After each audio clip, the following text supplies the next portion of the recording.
Fascinante la clasificación que tuvimos, ¿no? Fascinante Norris versus Verstappen. Es el duelo que se viene. Desde antes del Gran Premio de Miami, cuando se anunciaba cambios radicales en la estructura aerodinámica de McLaren, entendimos que ahí daba el salto final, el ataque final que Red Bull en algún sentido estaba esperando. El ataque llegó, Norris gana en Miami y consistentemente es su principal rival en la pista. A veces aparece Ferrari, a veces se va, pero el que siempre está es Lando Norris. Y de hecho, recuerden lo que fue la definición de Canadá, recuerden lo que fue la definición en Imola, con un Norris pegado a la posición de Max Verstappen. Y hoy la diferencia en clasificación de sábado fue de 2 centésimas. Siempre digo que es casi un empate virtual.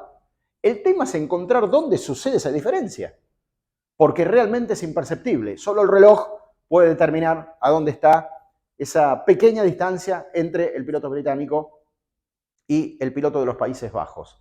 Y por ahí vamos. Bienvenidos, soy Adrián Puente, este es mi canal de YouTube, Telemétrico F1, y quiero decirles que empezamos a buscar, empezamos a buscar por todos lados. Ustedes saben que la clasificación final, la Q3, el tiempo da para 2 salidas. Es una vuelta de instalación, una vuelta de clasificación y una vuelta de salida. Ese procedimiento se puede repetir una vez más. Después el reloj no permite hacer mucho más. En esa lógica, en la primera salida percibimos, nada, esto es muy chiquito, son imágenes de televisión, es buscar el milímetro de diferencia entre un piloto y otro. La primera cuestión que entiendo aparece en el primer intento es cómo se toma la salida de la curva 9. La salida de la curva 9 viene antecedida por una pequeña subida. Entre la 8 y 9 hay una pequeña subida que terminan siendo después, en la parte más alta del circuito, 40 metros. Ahí es donde uno llega a la curva número 9 y después engancha el segundo sector de RS. Y en esa búsqueda es que se va mucho hacia los límites. La pequeña diferencia que se veía entre Verstappen y Norris era que Verstappen saca un poquito más el auto, compromete un poquito más el auto en la zona de los cordones, cosa que no sucedía con Lando. Lando entra un poquito más el auto, es exactamente el mismo punto. Miren que no tengo todos los recursos tecnológicos como seguramente tienen en la pista, pero lo que está claro es que uno lo saca más y uno lo saca menos. Hacer una salida un poquito más redonda a veces le da un beneficio a alguno de los dos pilotos, en este caso a Norris.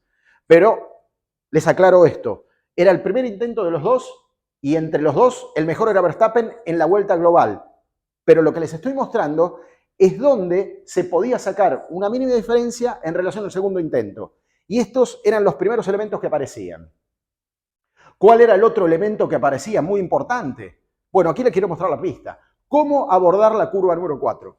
Helmut Marko ya decía, ahí está el filtro de la vuelta de clasificación, y en el primer intento de la vuelta de clasificación lo que se demostraba es que había que hacer lo imposible para llegar sin tráfico a ese sector. Y quien llegó con tráfico a ese sector es Max Verstappen. Max Verstappen en el primer intento, pasando por la curva 4, se encontró con los dos Mercedes. No pusieron oposición, se corrieron correctamente, pero ustedes saben que tener que hacer algún tipo de maniobra adicional y de alguna manera recibir aire sucio puede ser una milésima más y una milésima menos. Cosa que no pasó con Lando Norris.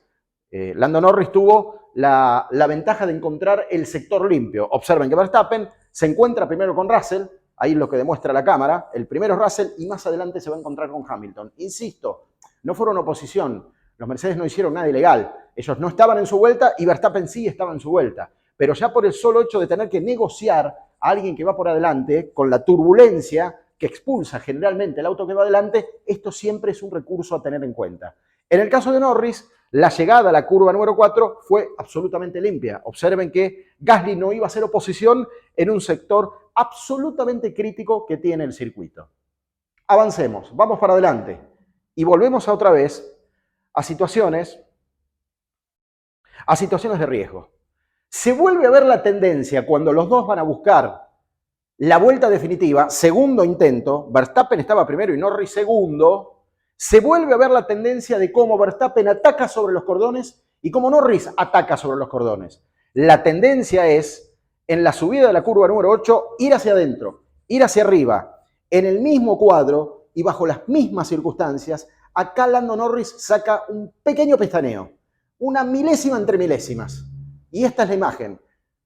Le pongo una flecha para allá para que entiendan la lógica. Norris evita todo el tiempo el contacto con los cordones, si bien es algo que no se puede evitar, pero siempre la superficie del neumático que toca el cordón de Norris va a ser menos que la superficie del neumático que toca Max Verstappen, que ustedes saben, tiene una manera de interpretar los cordones mucho más agresivamente y negocia mucho mejor las paredes que cualquier otro. Pero acá no tenemos paredes, acá tenemos solamente cordones y era necesario tocar lo justo y lo necesario. Y da la impresión que bajo esa lógica y en el sector más lento de la pista, Norris podía hacer una pequeña, una sensible diferencia que, insisto, visualmente es muy difícil de encontrar.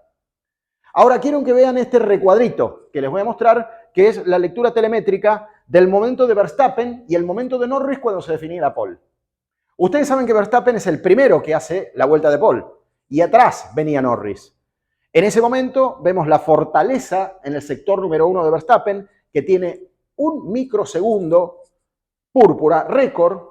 Mientras Norris avanzaba, todavía no había gestionado el total de su vuelta, pero ya en la gráfica nos damos cuenta dónde encontraba la diferencia. Y la diferencia la encontró en el sector número 2. ¿Vieron? Cuando entra la curva número 4, la que decía Helmut Marko, y después baja hacia la 5, la 6, el circuito baja 30 metros, es el sector más revirado, donde se necesita un poquito más de carga y negociar un poquito mejor los cordones. Y ahí, en ese sector número 2, aparecen 3 microsegundos con récord total para el piloto británico. Esto es la gestión de la curva 4-5, primera parte del sector número 4, y después el otro recuadro púrpura es ya cuando se negocia la curva 9.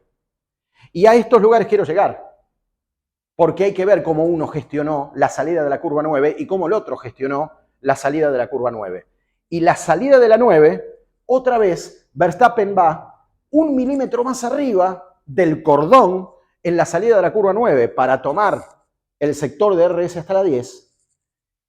Y acá podríamos decir que es el único gran hallazgo visual que uno puede llegar a tener con las herramientas que tenemos, pero para entender por qué ese microsegundo termina siendo a favor de Norris y por qué termina ganando nada más por 2 centésimas.